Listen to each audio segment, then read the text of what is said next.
Esta cortina musical nos anuncia que estamos entrando al rincón literario y bueno, es un placer, un gusto saludar a Denis en Montaño en esta tardecita. ¿Cómo está Denis? Buenas tardes. Buenas tardes, ¿cómo le va? Muy bien. Buenas tardes a toda la audiencia también.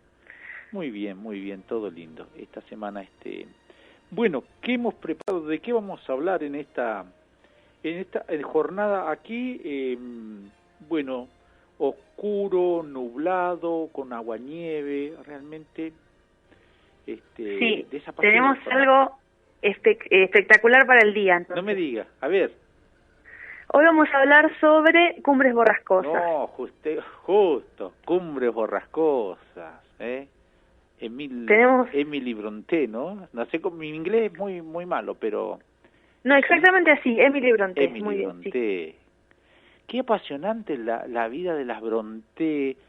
Me despiertan tanta ternura Emily y sus hermanas, pero vayamos a lo nuestro. Vamos a escuchar a Denis mejor. Tenemos mucho para decir, es una historia, como decís, muy interesante, muy interesante, en serio. Y bueno, vamos a hacer como siempre, vamos a contar un poco de la historia de ella, después algo sobre la novela y si nos queda tiempo, una pequeña lectura. Bien, sobre algún fragmento. Y tenemos música. Ah, ¿sí? Sí. ¿Qué tenemos? Tenemos, yo sé que a usted le va a gustar, tenemos a Kate Bush. Ajá. Claro, que sí, en el final vamos a escuchar un poquito a Kate Bush, si le parece. Y para el final tengo también para contar algo sobre eso. Bueno. Sobre esa canción. Comenzamos. Bueno, bien. Emily Brontë nace en 1818, es una novelista y poeta inglesa conocida mundialmente por su obra clásica ya, Cumbres borrascosas. Wuthering Heights en inglés. Exactamente. Nace en el norte de Inglaterra y esto es muy importante porque la región, digamos, como decíamos, geográfica de la novela es central. Ahora voy a explicar por qué, pero primero la biografía, no me quiero atolondrar con muchas cosas. Bien, la familia se muda cuando ella nace a un pueblito chiquitito que hoy en día tiene 6.000 habitantes, así que imagínense en ese momento, hace 200 años sería nada. Claro. Donde el padre consigue un puesto para ser cura. Y son una familia, bueno, madre, padre y varios chicos. En ese lugar los niños desarrollan sus habilidades literarias, como que el padre los lleva mucho para ese lado. Cuando eran muy chiquitos muere la mamá y de un cáncer y bueno, pasan a ser cuidados por el papá y una tía, la tía Elizabeth. Las hermanas más grandes, son como 6 hasta ahora, de ella, o sea, de Emily, son enviadas a un internado religioso para chicas. Y Emily en un momento también es enviada cuando tiene 6 años, y en el internado por lo que cuentan ellas, sufren muchísimos abusos y privaciones y cosas feas de todo tipo. Y una de las hermanas se enferma y se muere en una epidemia de fiebre tifoidea que había, de tifus, en ese momento. Sí. Dice que fue tremendo, según lo que yo pude leer también de ella hace algún tiempo, que fue tremendo el trato que tuvieron en ese colegio. Sí. No me imagino, hoy no nos podemos imaginar cómo sería, pero parece que era atroz. Sí, atroz, esa es la palabra. Y entonces, por ese motivo, digamos, cuando muere una de las hijas, obviamente el padre las saca del internado, pero cuando llegan las que quedaban, otra más muere al llegar a la casa. Entonces ya, bueno, van muriendo la madre y las dos hermanas más grandes de la familia. Ya imagínense como un panorama bastante sombrío. Pero bueno, las hermanas que sobreviven son las que son más conocidas hoy en día, que son Charlotte y Emily, junto a otro chico y otra chica que no son tan conocidos. Fueron criados por el padre y la tía, como ya dije. Emily parece haber sido una chica muy tímida, amante de los animales y así amiga de los perros en el campo. Hay que imaginarse una zona, me imagino yo algo como Río Turbio, como si viviéramos en el campo de Río Turbio, la zona de donde transcurre esta novela.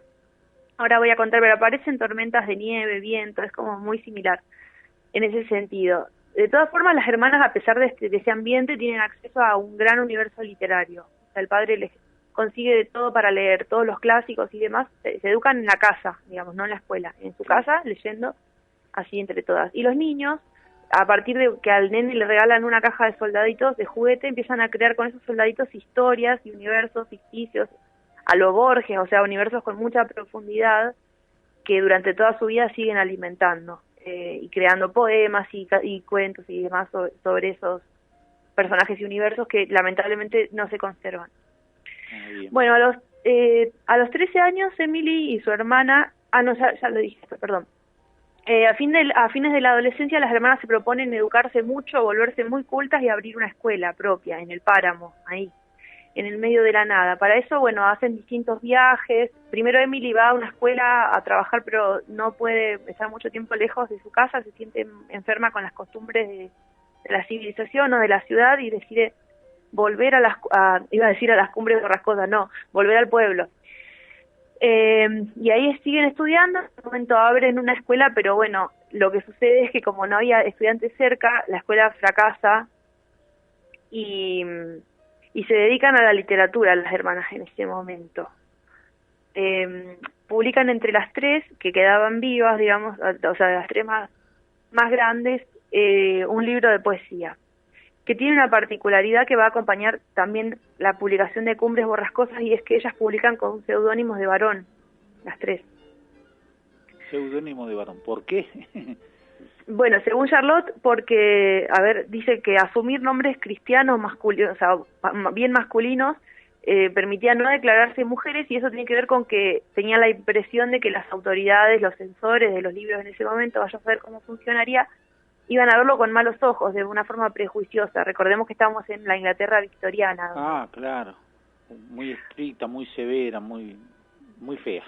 Muy moralista y bueno, mucho más para que una mujer, digamos, se dedique a darle rienda suelta a su imaginación y a escribir novelas que la religión las consideraba también por ahí algo pernicioso, qué sé yo. Sí, lamentablemente era así, sí. Bueno, y finalmente... pero bueno, ella tenía un carácter así muy especial, Emily, muy como que conseguía lo que quería. Un profesor de ella dice, con toda la misoginia de esa época, debería haber sido un hombre, dice el profesor, por haberla conocido, un gran navegante. Su poderosa razón puede deducir nuevas esferas de descubrimiento en el conocimiento de los temas antiguos, dice, y su fuerza imperiosa nunca duda ante las dificultades, que tiene una cabeza para la lógica que él jamás vio en un hombre y mucho menos en una mujer. Así dice el profesor. En una de las biografías. O sea, ella era algo que llamaba la atención. A pesar de ser una chica urania del campo, pero bueno, muy inteligente, muy capaz. Y bueno, muere muy joven, a los 30 años. Muy jovencita muere, 30 años tenía. La tuberculosis hizo estragos ahí con esa gente. Claro, por lo que se ve en esta pequeña historia, ya la mortalidad era algo más común que hoy en día, ¿no? ¿Cuántas muertes ya tenemos en esta historia? Y ni siquiera... Ella no tenía 30 años todavía. Claro. Y no llega a conocer la fama de Cumbres Borrascosas porque muere al año de publicación. O sea, su verdadero nombre nunca, después de que muere, es conocido, pero firmaba como Ellis Bell, que era, bueno, conserva sus iniciales, pero Emily Brontë, digamos, pero con el nombre de varón. Ellis Bell, así firmó, así se presentó oficialmente. Así se presentó la primera edición de Cumbres Borrascosas. Claro. Y bueno, cuando muere, tenemos que tener en cuenta, bueno, los factores de la hostilidad del frío, de la vida en el campo, de la poca higiene, de beber agua contaminada, vaya a saber qué. Y porque ese año, 1848, muere su hermano, al que ella adoraba. Un domingo muere súbitamente y se dice que ella en el funeral se enferma, en el funeral de él se resfría y bueno, y todo termina muy mal. Porque también ella rechazaba a los médicos, era muy, como se dice en ese sentido, muy terca, como que no quería que venga ningún médico, y unas horas antes de morir le dijo a la hermana, ahora sí llamame un médico. La hermana le dijo, bueno, ahora ya no se puede hacer nada. Pobrecito. Y por eso yo digo, cuando leías de estas hermanas, primero la obra que dejó, ¿no? Una maravilla, pero que te despiertan ternura porque tan jóvenes, un sufrimiento, una vida de sufrimiento, y fíjate la obra que dejó, ¿no? Claro, pero de sufrimiento, pero también de mucha intensidad en el sentido de... Claro, de prepararse, claro, fue muy intensa la vida. Muy intensa, y en 30 años hizo un montón de cosas. Sin ninguna duda. Bueno, por otro lado, unos comentarios más quería hacer sobre la personalidad, porque nosotros, por ejemplo, si hablamos de Borges, tenemos anécdotas de gente que incluso está viva y que lo conoció. Claro. Pero al hablar de estos escritores tan remotos, y más por esta condición geográfica y por la condición de género y todo, es más remota todavía ella como personalidad para conocerla. Y bueno, es un misterio para los biógrafos de la literatura, además por su carácter y todo. Parece que no tuvo amigos por fuera de la familia, pero muchas de las cosas que sabemos sobre ella, nuestra fuente de información es lo que dice la hermana Charlotte, que tenemos motivos para pensar que no es neutral en lo que dice sobre su hermana, porque ella es la que se encarga de la edición de los libros después de la muerte y demás, y lo que hace es minimizar en muchas cosas el carácter más rebelde de la hermana para hacerla más aceptable para la burguesía consumidora de la literatura, supongo, por un lado, como que la endulza, digamos, la suaviza un poco. Sí, sí. Le cambia incluso los textos de los poemas para hacerlos más aceptables. Y esto es algo que pasa mucho en el campo literario. Un ejemplo que se me ocurrió pensando en esto es Alejandra Pizarnik, que cuando muere la hermana edita los diarios íntimos de Alejandra y él elude, digamos, tacha todas las páginas y todas las entradas que hablaban sobre la homosexualidad de Alejandra. Y deja todo lo que por ahí a ella le parecía que no era un escándalo en ese momento. Vaya a saber. Pero digamos, hay que pensar que siempre las biografías están mediadas por intereses que no son los del escritor o escritora en este caso. Claro, claro. Y bueno, y a partir, como decíamos, que tenemos la canción de Kate Bush, hay un montón de adaptaciones cinematográficas y televisivas de Cumbres Borrascosas. Sí. Y hay mucha filmografía también. Claro, por eso. Acá incluso una Argentina hubo. Sí, claro que sí. Hubo una Argentina. Yo no sé si existirá la posibilidad de encontrarla en YouTube. Creería que no. Creo que es muy difícil. No sé si usted intentó buscarla. Sí, y en los servidores de internet, esos de torrent, todo, y no la he encontrado. No la encontró.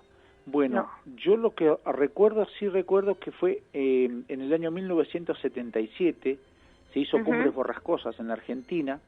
El director fue Edgardo Borda, y sí lo que recuerdo son todos los actores y las actrices, y son todos conocidos. Mire, un ejemplo, Rodolfo Bebán es conocido, ¿no es cierto? Y es el que hace de Juan Moreira, ¿verdad? Exactamente. Juan, el protagonista principal, él es Juan Moreira en la película de Leonardo Fabio. En Cumbres Borrascosas trabaja Rodolfo Bebán, después una actriz que falleció, Alicia Bruso, fue muy famosa también ella. Después otro actor también que falleció y seguramente se recuerda a mucha gente porque también, un actor era muy conocido como trabajó en Mesa de Noticias, aparte de dramático también era un hombre que hacía humor, Gianni Lunadei. Después, ese no me suena. Hay uno, sí, que lo conoce mucha gente y lo va a recordar, a Carlos Andrés Calvo, Carlín Calvo, que hoy padece una enfermedad. ¿También estaba en Cumbres Borrascosas él? Sí, claro. Y joven, claro, debe ser uno de los joven. chicos. Sí, él es muy jovencito en esa. Y otra actriz también muy joven es Susú Pecoraro. Claro, totalmente. Esos fueron los protagonistas principales de Cumbres Borrascosas, Argentina, pero esa fue de 1977. Y lo que sucede, creo que en algún momento lo hemos tratado con usted, que los canales de televisión, recuerden, eran oficiales y mucha literatura, mucha filmografía, mucha discografía, en el gobierno más oscuro, la dictadura más oscura que tuvo nuestra patria, destruyeron muchísimo material que tiene que ver con la cultura, con el arte, y quizás se haya perdido eso también. Sí, porque hoy en día es imposible, además de la dictadura que sabemos que literalmente quemó libros y películas, hay mucho cine argentino, incluso más viejo, que no se conserva por las precarias condiciones también de almacenamiento y demás. Claro, también. Del archivo. Así que Cumbres Borrascosas, tuvo una filmografía, vastísima. Muy vasta, sí. Sí, de todo el mundo. Ahora, después le voy a contar una anécdota sobre Kate Bush, pero primero quería contar un poco sobre la novela. ¿Cómo no? Porque hay tanto para decir y no tenemos tanto tiempo. Claro. La novela Cumbres Borrascosas se llama en honor a... ¿cómo es? La granja... La novela transcurre en el espacio del páramo. Sabemos que un páramo es un terreno que está a cierta altura sobre el nivel del mar, digamos 1000 metros tal vez, con escasa vegetación, es paisaje de Inglaterra, pero también en España hay páramos, ¿no? Como un desierto sobre el mar, digamos, una cosa así, con mucho viento y incluso nevadas, porque hace mucho frío en el norte de Inglaterra, es que muy cerca al Polo Norte, o sea, no muy cerca, pero pero están como nosotros más o menos, como digamos sí, la sí, Patagonia. Sí. Es más duro incluso que nuestra meseta patagónica, pero algo semejante a eso es, sí. En ese, y es muy importante ese detalle, en ese paisaje es que tenemos que imaginarnos la novela.